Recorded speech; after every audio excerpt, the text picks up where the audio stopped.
اچھا یہاں اللہ تعالیٰ فرماتے ہیں تاکہ ہم جان لیں کہ کون رسول کی پیروی کرتا ہے. ابھی تو ہم کہہ رہے تھے اللہ کا علم تو مستقبل کے بارے میں بھی، اور اللہ کو تو دلوں کے حال پتہ ہے، سب جانتا ہے. پھر کیوں کہا تھا کہ ہم جان لیں، لوگ جانیں؟ علم کی دو قسمیں ہوتی ہیں، ایک علم ظہور ہوتا ہے اور ایک علم مخفی ہوتا ہے. اللہ کا تو علم غیب ہے، اس کو تو پتہ ہے، لیکن اللہ اس غیب کی چیز کو ظاہر کرنا چاہتا تھا. علم غیب کو کس میں لانا چاہتا تھا؟ علم ظہور میں. ٹھیک ہے، کیونکہ علم غیب کی بنا پر کسی کو جزا سزا نہیں دی جا سکتی جب تک کہ کوئی ثابت نہ کر دے کہ ہاں وہ واقعی سزا کے لائق ہے یا جزا کے لائق ہے. اس کی مثال ایسے ہی ہے کہ جیسے مختلف چیزوں کو جب آپ مکس کرتے ہیں، مثلا پانی رکھا ہوا ہے اور رنگ ہے آپ کے پاس، تو آپ کو پہلے سے ہی پتا ہوتا ہے کہ یہ رنگ اگر اس میں ڈالا جائے گا تو بوتل کا رنگ بھی سارا، مثلا نیلے سیاہی ڈالیں گے اس میں تو یہ سارا نیلا ہو جائے گا، پتا ہے نا پہلے. اب یہ جو آپ کے پاس پہلے سے علم ہے، لیکن دوسروں کو کیسے پتا چلے گا؟ بچے کو جیسے آپ نے کچھ سکھانا ہوتا ہے، اس کو تو نہیں پتا ہوتا، پریکٹیکل آپ کر کے اس کو ڈال کے دکھا دیتے، وہ ظاہر ہو گیا، وہ جو پہلے پتا تھا وہ کیا ہو گیا؟ سامنے آ گیا. تو لنعلم سے مطلب کیا ہے؟ تاکہ ہم سامنے لے آئے، اس کو سب کو پتا چل جائے. کس بات کا؟ کہ کون رسول کا پیروکار ہے، کون اتباع کرتا ہے. کیونکہ رسول کی پیروی بھی ایک مشکل کام ہے.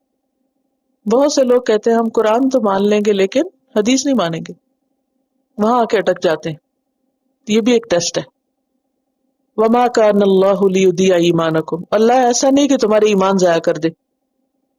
ایمان کا مطلب یہاں نماز کیا گیا. سوال یہ پیدا ہوا کہ جب قبلہ تبدیل ہوا تو تبدیلی سے پہلے ان 16-17 مہینوں میں کچھ لوگ فوت ہو گئے تھے. اب لوگوں کو فکر ہوئی کہ جو لوگ اس قبلے کی طرف نمازیں پڑھتے ہوئے فوت ہو گئے، کہیں ان کی نمازیں ضائع تو نہیں ہوگی. کیونکہ جب حکم آئے تو بہت تاکید آئی. آگے آپ نے ترجمے بھی پڑھا اور آگے دیکھیں گے کہ ایک دفعہ نہیں کئی بار کہا گیا ہے کہ منہ پھیر لو، قبلے کو فالو کرو، قبلے کو فالو کرو. تو لوگ کے دل میں ڈر بیٹھا کہ جنہوں نے نہیں فالو کیا کہیں ان کی نمازیں تو نہیں گئی. تو اس وقت انہیں بتایا گیا کہ اللہ ایسا نہیں کہ تمہارے ایمان ضائع کرے. سوال یہ پیدا ہوتا ہے کہ ایمان کا مطلب نماز کیسے کر لیا؟ ایمان تو ایمان ہوتا ہے، یہاں پر ایمان کا ترجمہ صلاۃ کیسے کر لیا؟ اب اس کی وضاحت حدیث کرے گی. ایک حدیث میں آتا ہے کہ ایمان کی 70 سے زائد شاخیں. ٹھیک ہے، الایمان بدع و70 شعبہ فافضلها قول لا الہ الا اللہ. ایمان کی 70 سے اوپر شاخیں ہیں، سب سے افضل قسم کیا ہے؟ لا الہ الا اللہ. وادناها، اور اس کا نچلا درجہ، ادنا درجہ، اماطۃ الاذی عن الطریق، راستے سے تکلیف دہ چیز ہٹانا، یہ بھی ایمان ہے. پھر فرمایا والحیاء شعبۃ من الایمان، حیا بھی ایمان کا حصہ ہے. ٹھیک ہے، تو نماز بھی کیا ہے؟ ایمان کا حصہ ہے. گویا دوسرے لفظوں میں ایمان ہے. اور ہم نے ایمان کی ڈیفینیشن میں کیا پڑھا تھا کہ وہ کیا ہے؟ ما وقر فی القلب، جو دل میں اتر جائے، وہ صدقہ العمل، اور عمل اس کی تصدیق کرے. ایمان صرف کسی کنسپچل چیز کا نام نہیں. ایمان دل میں بھی ہوتا ہے، زبان سے بھی بولا جاتا ہے، ڈکلیئر بھی کیا جاتا ہے، اور عمل سے بھی کر کے دکھایا جاتا ہے. تو اس لیے سوال کے مطابق یہاں پر جو جواب دیا گیا وہ صلاۃ کی بجائے ایمان دیا گیا، تاکہ لوگوں کو نماز کی اہمیت پتہ چلے.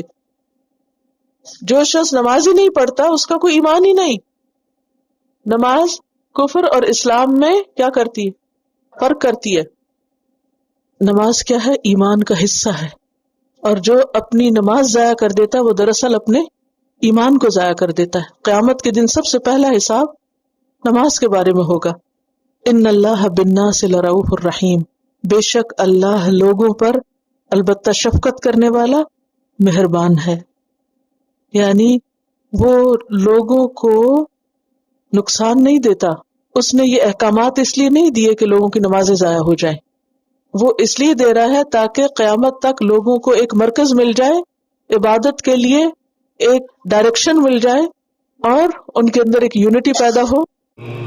وَكَذَلِكَ جَعَلْنَاكُمْ أُمَّةً وَسَطًا لِتَكُونُوا شُهَدَاءَ عَلَى النَّاسِ وَيَكُونَ الرَّسُولُ عَلَيْكُمْ شَهِيدًا وما جعلنا القبلة التي كنت عليها إلا لنعلم من يتبع الرسول ممن ينقلب على عقبيه وإن كانت لكبيرة إلا على الذين هدى الله وما كان الله ليضيع إيمانكم إن الله بالناس لرءوف رحيم